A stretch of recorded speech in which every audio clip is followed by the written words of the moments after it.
Pour a glass of craft beer, we can do this. Yeah. What's good, y'all? This is C-Certified Brewhead, and welcome to another edition of BML here on BAOS. This evening, I have a glorious package from our mates at Side Launch in Collingwood, Ontario.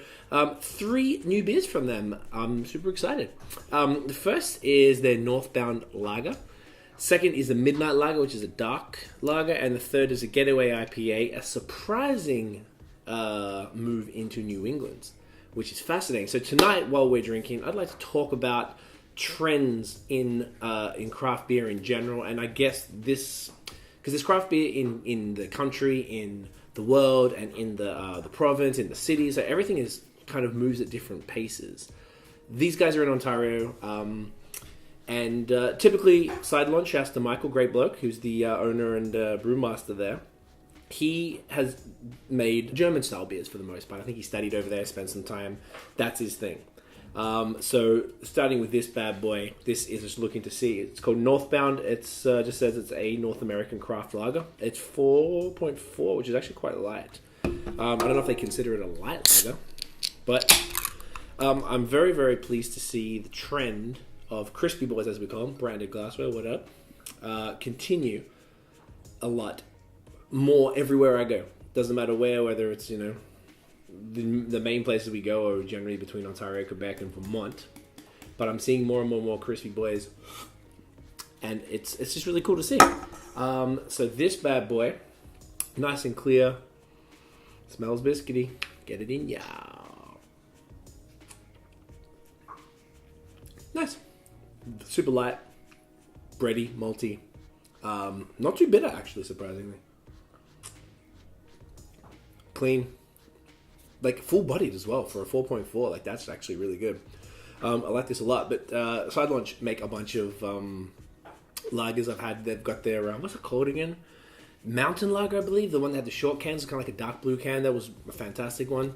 And a lot of their beers are very traditional. It doesn't really generally appeal to me aside from the lager style beers and stuff. But now that's become a bit of a trend. It's very cool. I'm seeing it a lot in Ontario. Quebec is significantly slower on the uptake with Pilsners, unfortunately, but it's getting there bit by bit. I feel like Quebec move at their own pace and they're quite aware of that. So it's nice to see it kind of permeate everywhere. And even Vermont. I got a lot of friends down there and they're inundated with HC IPAs, and now I'm more and more seeing a ton of Pilsners coming out, and that my friends out there are more and more interested in drinking them, which is great.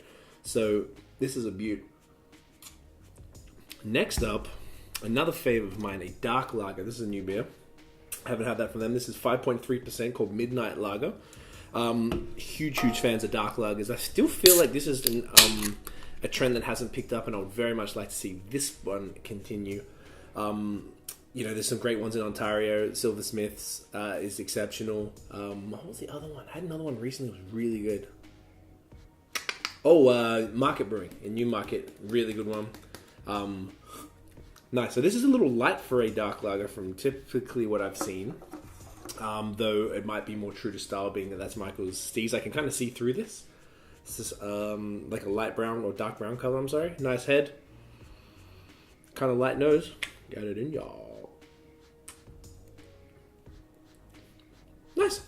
Roasty. Not overwhelming. I thought this would be a little more heavier on the darkness, on the dark malts. Nice and crisp. Like I said, 5.3, so it's, crushable. Creamy. Roasty. Touch of caramel vibes in there. Not like a ton, but it's gone down a treat. This will definitely get people more into the darker styles of the lighter beers, if that makes sense.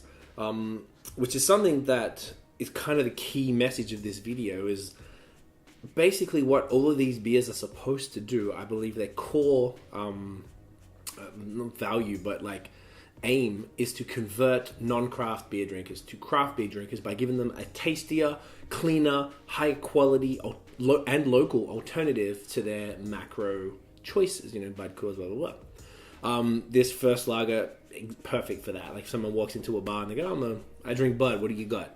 Give them something like this. I'd be very surprised if they didn't warm to that. This type of beer, you'd scare a few people away. This is absolutely not overwhelming by any means. Like, the guys at Silversmith were telling me that at festivals they'd pour people their black lager, and people are like, whoa, chill. Like, be like, no, just try it, and then they'll lose their minds because it doesn't taste like it looks.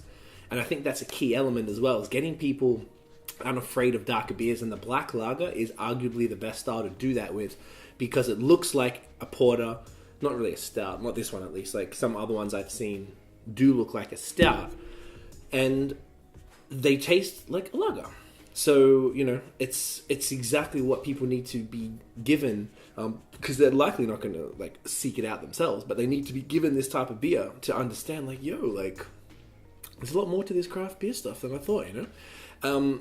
And a very, very interesting point I heard recently, actually today, now I think of it, as I break out their IPA, their Getaway IPA, which is 6.3%, and it's a medium-bodied IPA, hoppy bite, resinous pine, New England-style IPA, which actually doesn't align with resinous pine, but we'll see. That rhymed. Like my buzz.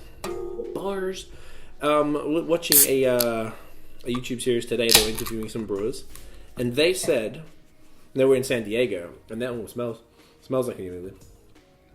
They were talking about the value of the New England IPA, and essentially that mild bitterness, the approachability, the interesting, the tropicalness of the style, like how it sort of looks is super attractive as well.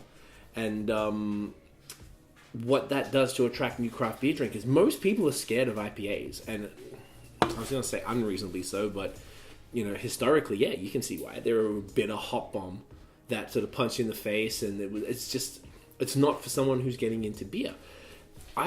In my personal experience, if I've known people who are, say, into wine or cider or whatever, and you give them a New England IPA, something tropical, no bitterness, very similar flavor profile to something that they might have had before, they're way more likely to warm to that beer than anything else. And isn't the job of brewers and breweries and various beers to bring people in?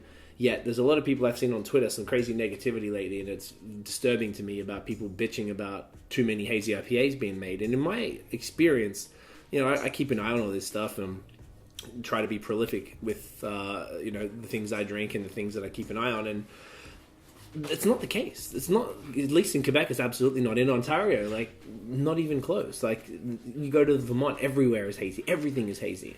Ontario's not even close to that, so you can't even try and bitch that it's everywhere and everything is hazy. And not everyone is talking about that at all. It's not the case. So I feel like there's a lot of unfounded sort of like purist bullshit going towards the hazy IPAs. So coming back to this bad boy, this is opaque at best, definitely not hazy.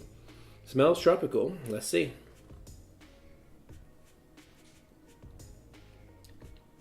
Nice, exactly as described.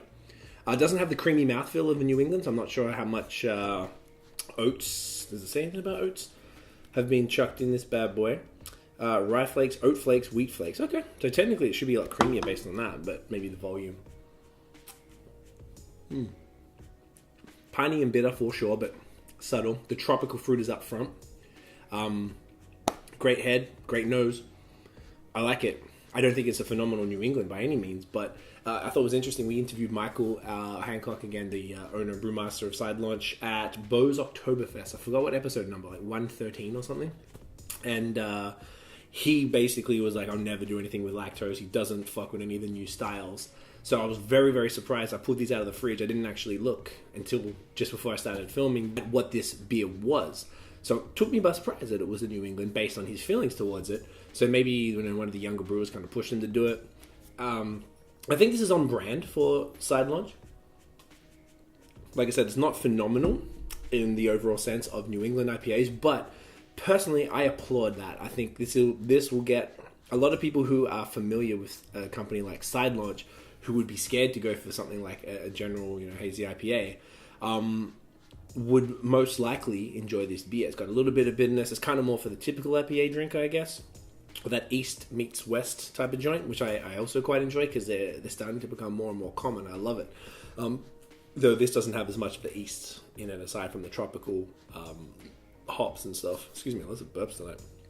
But yeah, I definitely applaud the guys for making this style. I'm assuming this is going to be in the LCBO and going to be quite accessible. Hopefully they store it correctly and they don't keep these on the shelves and like ruin shit for people, and they'll get this beer and it's garbage because it's been sitting on warm ass shelves and just dying.